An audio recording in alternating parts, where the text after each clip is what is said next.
নমস্কার বন্ধুরা, আমার রান্নাঘরে সবাইকে স্বাগত। আবারও চলে এসেছি ইলিশের একটা পর্ব নিয়ে, যেটা কিনা ইলিশ মাছের মাথা দিয়ে পুঁইশাক চচ্চড়ি। তাহলে চলুন দেখে নেব আমার আজকের ইলিশ মাছের মাথা দিয়ে কিভাবে আমি বানাই পুঁইশাকের চচ্চড়ি। সর্বপ্রথমে মাছের মধ্যে লবণ হলুদ মাখিয়ে নিয়েছি, এটা আমি কিছুক্ষণ রেখে দিয়েছিলাম। এবারে দেখিয়ে দেবো কী কী সবজি নিয়েছি। এখানে নিয়েছি পুঁইশাক আর এখানে নিয়েছি ডাঁটাগুলো। এখানে এবার জল দিয়ে আমি ভালো করে কিছুক্ষণ ভিজিয়ে রেখে দিয়েছিলাম, যাতে করে এক্সট্রা যে ময়লাগুলো থাকে সেগুলো বেরিয়ে যাবে।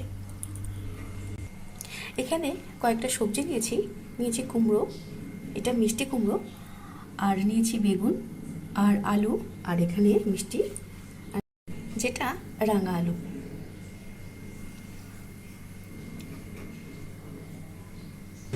এখানে নিয়েছি মাছের তেল।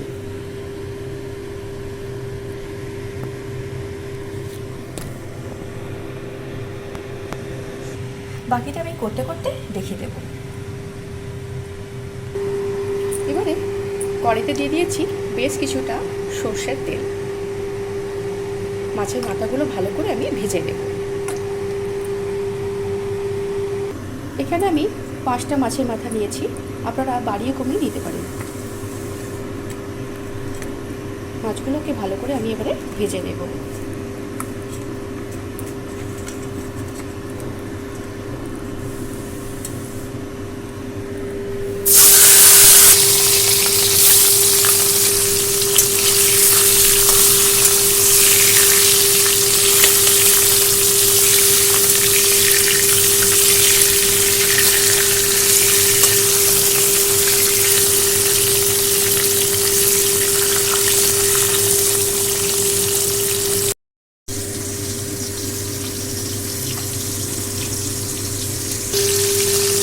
মাছের ডাঁটাগুলো আমি সবকটাকে ভেজে নিয়েছি।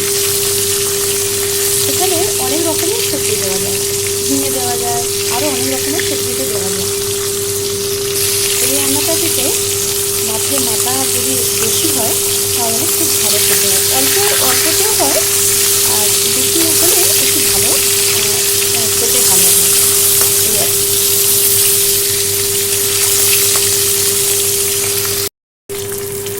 সমস্ত মাছ ভাজা হয়ে গেছে, এবার আমি তুলে দেবো।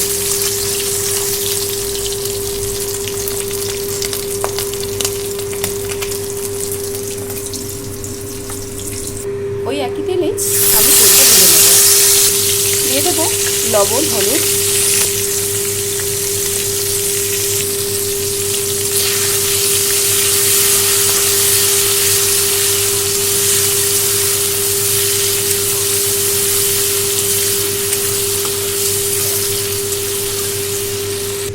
মাছের তেলটা ভাজা হয়ে গেছে। এদিকে সবজির মধ্যে যে ডাঁটাগুলো ছিল সেগুলোকে আলাদা করে আমি ভেজে নেব। সঙ্গে এই সবজিগুলো আমি ভেজে নেব। তেলের মধ্যে দিয়ে দেবো সামান্য কালো জিরে আর কাঁচা লঙ্কা। এই কালো জিরে আর কাঁচা লঙ্কা দিয়ে কত যে রান্না করা যায় তার কোনো নিয়ন্ত্রণ নেই। অনেক কিছু রান্না এতে করা যায়, আর ভালো হয় এই কালো জিরে কাঁচা লঙ্কা দিয়ে। বাকি মশলা অতটা লাগে না, তো এর কালো জিরে কাঁচা লঙ্কাটা দিলে মাছের স্বাদটা অপূর্ব হয়ে যায়। সব রান্নার ক্ষেত্রে অবশ্য লাগে না। ফোড়নটা যখন সুন্দর করে ভাজা হয়ে যাবে তখন আমি দিয়ে দেবো ডাঁটাগুলো আর সবজিগুলো।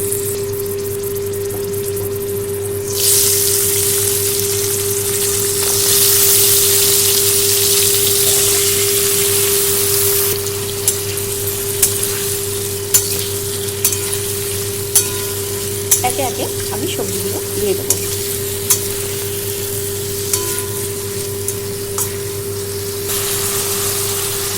আলু, মিষ্টি কুমড়ো,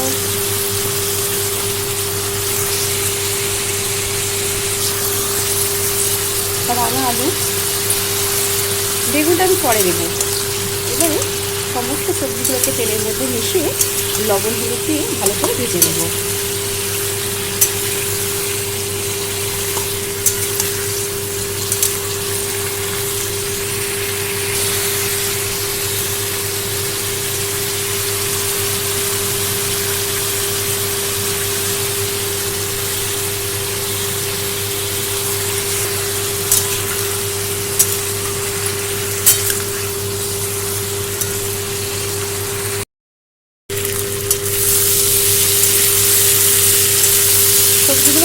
কিছুক্ষণ আমি ঢাকা দিয়ে দেবো।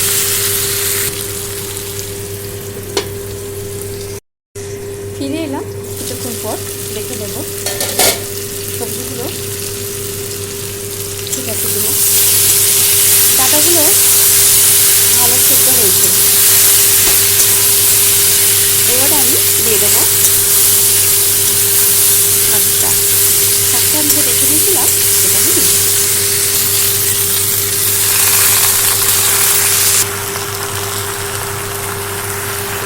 দিয়ে দেবো বেগুনগুলো। সমস্ত কিছুকে ভালো করে আমি এর সঙ্গে মিশিয়ে নেব।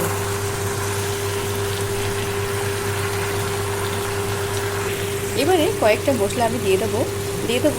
1 চামচ ধনে গুঁড়ো, জিরে গুঁড়ো 1 চামচ, একেবারে অল্প করে দিতে হবে। ডাটা ভাজার সময় হলুদ দিয়েছিলাম, এবারে দিয়ে দিলাম সামান্য হলুদ গুঁড়ো, স্বাদ বুঝে দিলাম লঙ্কার গুঁড়ো, দিয়ে দেবো চিনি। অল্প অল্প করে দিয়ে সমস্ত মশলাগুলোকে ভালো করে আমি মিশিয়ে নেব। মশলা আমি অত কিছু বেশি করে মশলা দিই, অল্প অল্প করে মশলা দিয়েছি। সব রকমের মশলা আমি অল্প অল্প করে দিয়েছি, কিছু মশলা বাদ দিয়েছি।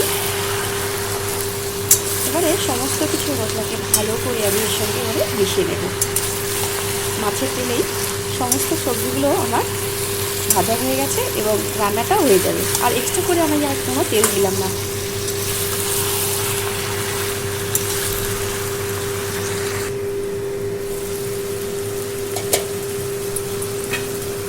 এবারে মাছের মাথাগুলো আমি সব দিয়ে দেবো।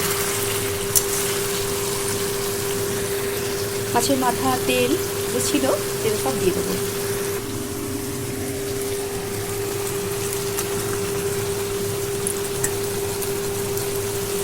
সব আমি দিয়ে দিয়েছি। ভালো করে আমি মাছের মাথাগুলো ওর সঙ্গে মিশিয়ে নেব।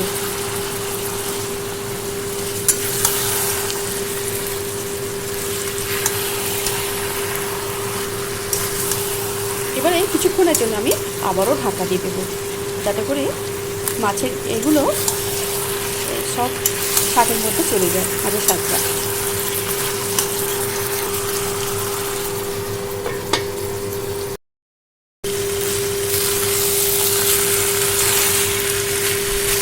এবার আমার হয়ে গেছে মাছের মাথা দিয়ে পুঁইশাক চচ্চড়ি।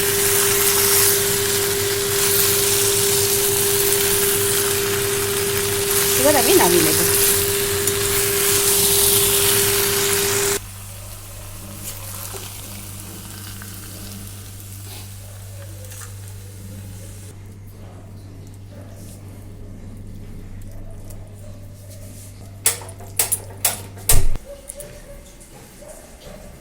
আমার আজকের এই ইলিশ মাছের মাথা দিয়ে পুঁইশাক চচ্চড়ি হয়ে গেছে। অপূর্ব স্বাদের, একবার অন্তত আমার মতো করে বানিয়ে দেখবেন, ভালো লাগবে। দুপুরে গরম ভাতের সঙ্গে এরকম একটা চচ্চড়ি থাকলে খাওয়াটা অপূর্ব হয়, তাই না? তাহলে আমার আজকের এই পুঁইশাক দিয়ে মাছের মাথার চচ্চড়ি আপনাদের কাছে কেমন লাগলো কমেন্ট বক্সে কমেন্ট করতে কিন্তু ভুলবেন না, আমি কিন্তু অপেক্ষায় থাকবো। আমার রান্না যদি ভালো লাগে চ্যানেলটিকে সাবস্ক্রাইব করার অনুরোধ রইল। ততক্ষণের জন্য ভালো থাকবেন, সুস্থ থাকবেন। নমস্কার, ধন্যবাদ।